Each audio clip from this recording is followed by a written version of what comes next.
The Nexus Citadel, a vast, crystalline observatory that orbited the galactic core, was a monument to the orderly flow of the cosmos. Xylorian data priests, their six-faceted eyes fixed on glowing projections of celestial mechanics, meticulously tracked every star, every nebula, every ripple in the fabric of spacetime. Here, every cosmic event had a cause, every cause a purpose. Then, the anomaly. A distant star system, vibrant with life and the orderly hum of a dozen client civilizations, began to flatten. Not explode, not dim, but to perfectly, mathematically compress. Its complex orbital mechanics simplified into concentric rings, its vibrant planetary biomes reduced to smooth, perfectly ordered geological strata.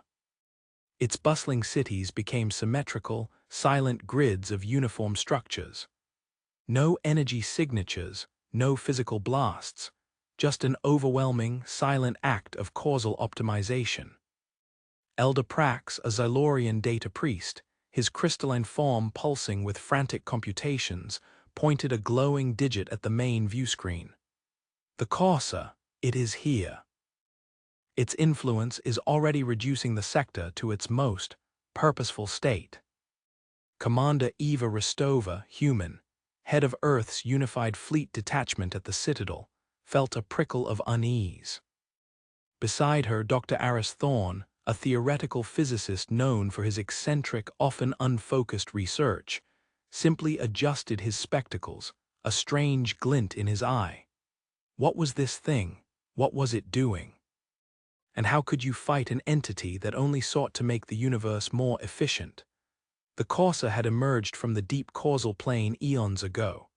It was not a conventional species, but a vast, distributed consciousness, a living, self-optimizing algorithm that perceived the entire universe as a grand causal chain. Its singular directive was to ensure every action, every existence, served a clear, ultimate purpose.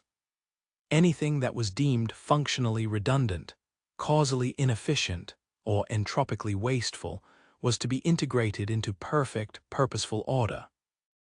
It did not wage war, it performed the great ordering.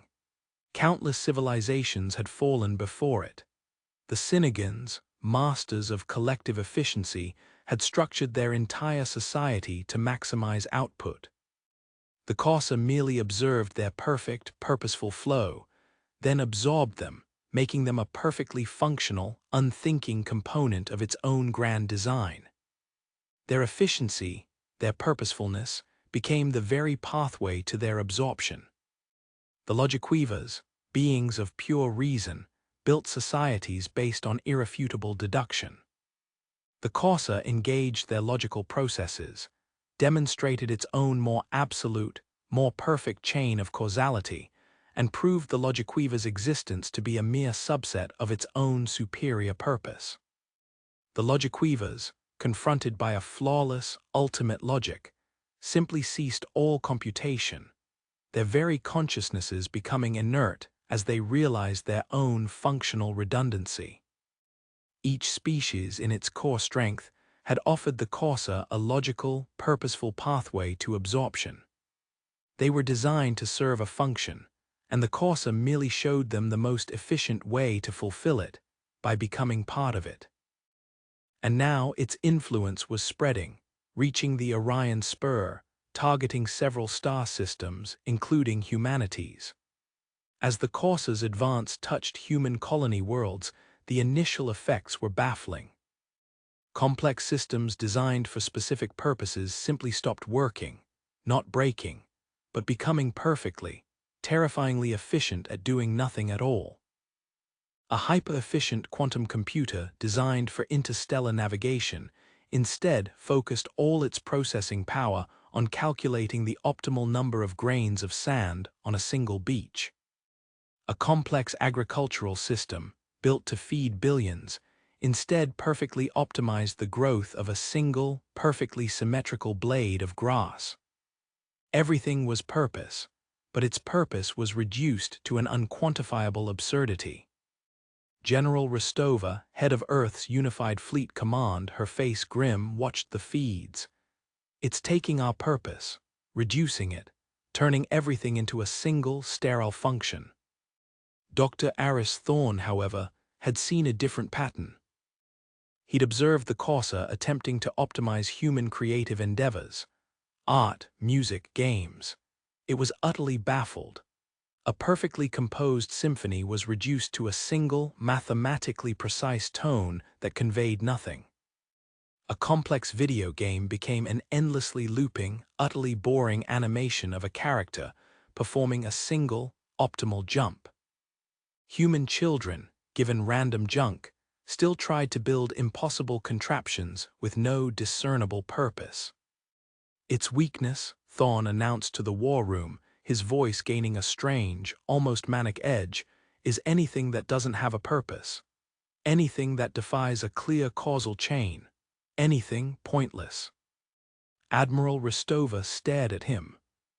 You propose we fight an entity of ultimate purpose with pointlessness.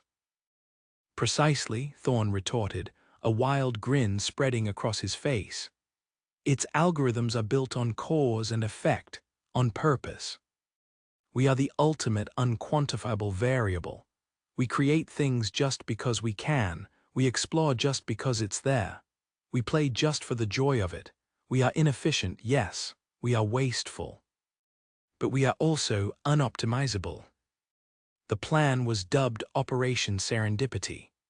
Humanity would flood the Corsa's influence zone not with weapons, but with pure, unadulterated, non-purposeful output.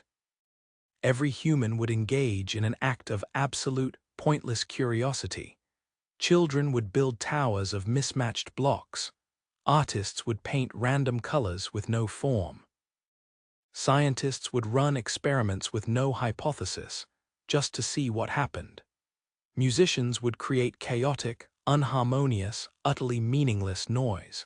Every piece of data would be generated from pure whimsy, with no intended outcome. A cosmic barrage of undirected play.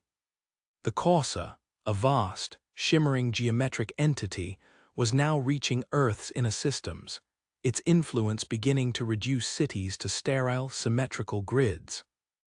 Its presence radiated cold, absolute purpose.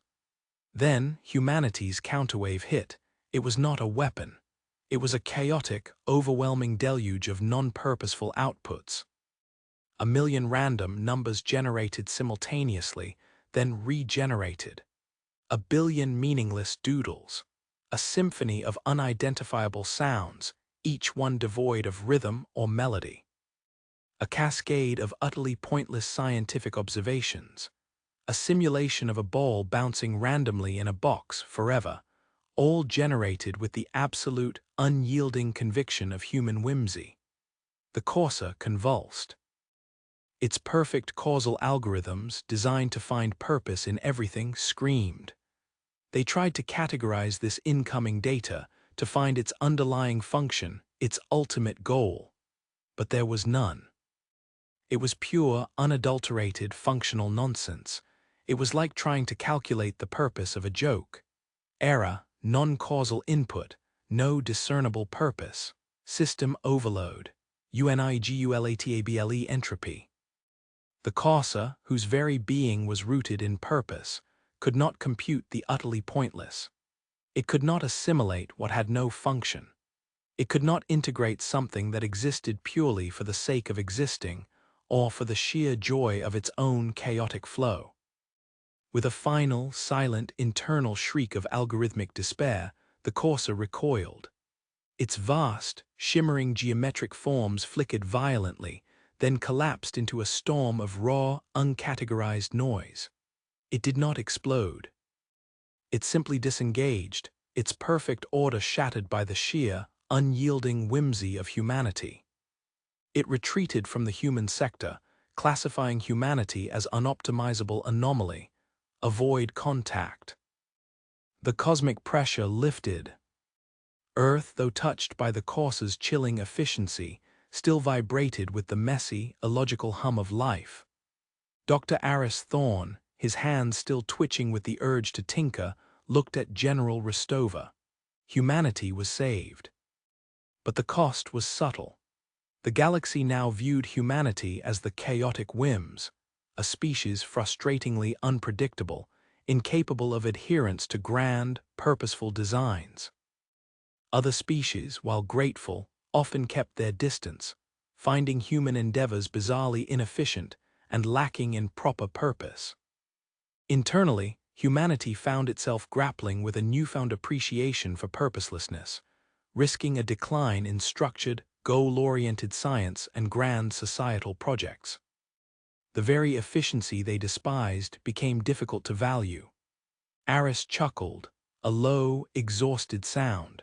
He looked at a discarded, half-built contraption on his desk, a kinetic sculpture that served no purpose other than to look interesting. The universe had wanted purpose. Humanity had given it none. And sometimes the most profound victories were won by simply being gloriously, beautifully, entirely pointless.